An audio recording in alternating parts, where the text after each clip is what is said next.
That voice in your head, the one that never stops talking, the one that comments on everything you do, judges your past, and worries about your future.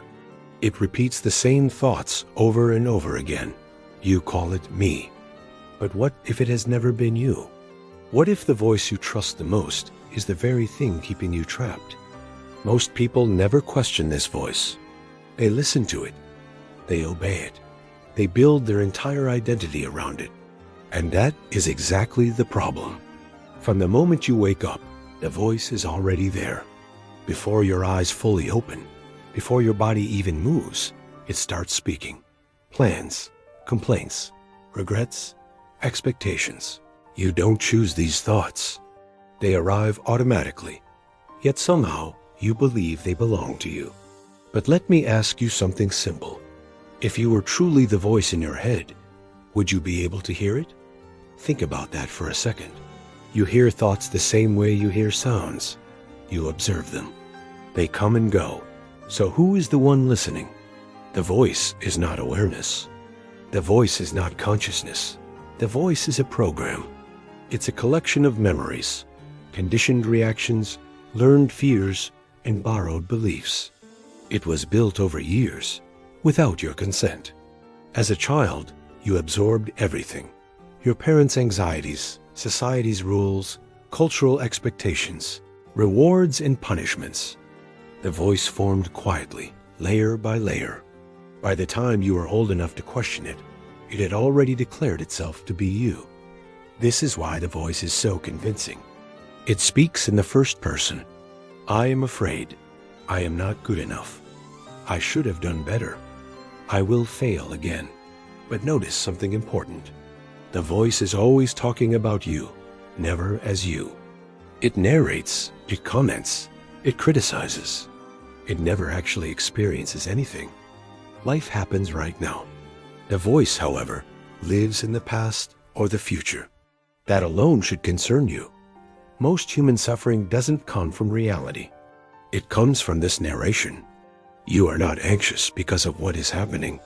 You are anxious because of what the voice predicts will happen. You are not ashamed because of what exists now. You are ashamed because the voice keeps replaying the past. The voice cannot stop itself. It wasn't designed to. Its primary job is survival, not truth. It constantly scans for danger, exaggerates threats, and clings to identity. And it does all of this while pretending to be you. Here is the uncomfortable truth. The voice does not care if you are happy. It only cares if it stays in control. And control requires noise. Silence is dangerous to the voice, because in silence, it disappears. Have you ever noticed what happens in moments of deep focus? When you are fully present, completely absorbed in music, watching the ocean, or lost in movement. For a brief moment, the voice stops. And yet, you still exist. In fact, you feel more alive than ever. There's no commentary, no judgment, no internal drama, just presence. That alone proves something fundamental. You exist before thought. But the moment the voice returns, it immediately claims ownership of the experience. That was beautiful. I enjoyed that. I want more of this. It's always late to the party, always taking credit. The voice is not your enemy, but it is not your identity either. Confusing the two is the root of psychological imprisonment. Most people live their entire lives inside this confusion. They believe they are their thoughts. So every negative thought feels personal. Every fear feels real. Every doubt feels final. They fight the voice, suppress it, or distract themselves from it. But fighting the voice only strengthens it, because your attention is what feeds it. Freedom does not come from silencing the voice. Freedom comes from seeing it clearly. The moment you can observe a thought without believing it, something changes. A distance appears. And in that distance, choice becomes possible. The voice says, "You are not enough." Awareness responds with silence. The voice says, "You will fail." Awareness doesn't argue, it just watches, and the thought dissolves on its own. This isn't just philosophy, this is direct experience. The voice wants certainty. It wants labels. It wants stories. I am this kind of person. This is how life works. This is how I always am. Awareness needs none of that. Awareness is fluid, open, and unfixed. The voice creates a self.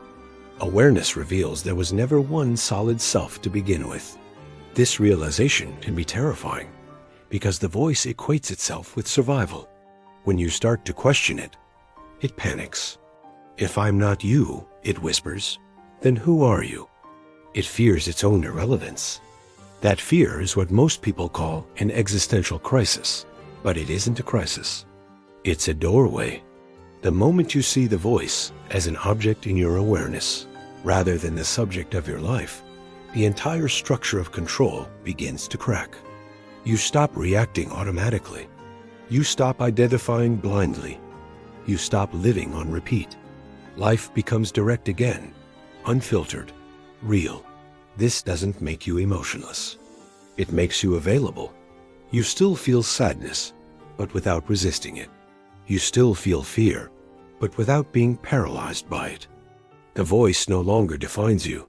It becomes background noise, useful at times, but irrelevant at others. Exactly as it should be. Most people never reach this point. They spend their lives defending a voice they never chose. They confuse thinking with living, planning with presence, and narration with reality. And then they wonder why something feels missing. Nothing is missing. You are just listening to the wrong thing. If you take nothing else away from this video, remember this. You are not the voice in your head. You are the space in which it appears. And once you see that, you can never unsee it. The voice will still speak, but it will no longer rule. And that is where freedom begins. Thank you for watching. If this resonated with you, consider subscribing for more content like this.